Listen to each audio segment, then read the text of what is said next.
Hey, how's it going, guys? Saad here, and you're gonna learn about get own property descriptor. No, not that method. You already knew that. I'm gonna talk about its properties.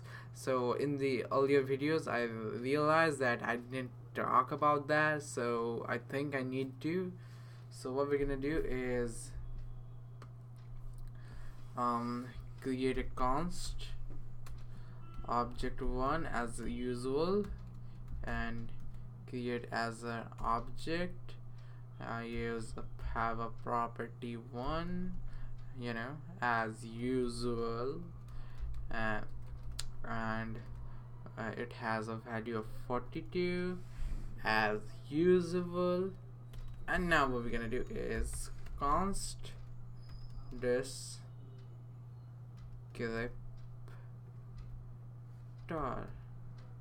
1 equals, use the object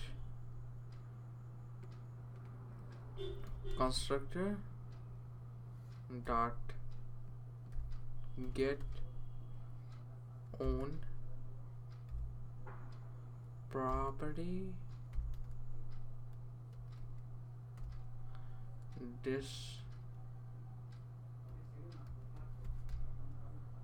descriptors,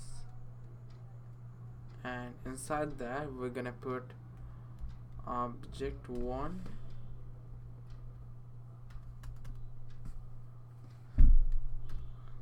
and descriptor1 dot property 1 dot writable.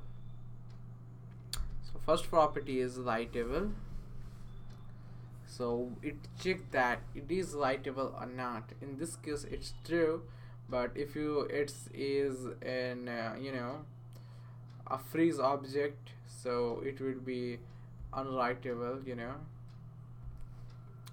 and there is a other property called value, and if you do that it will give you the value of the property 1. So yeah, that's it for today's video, guys. See you guys in the next tutorial.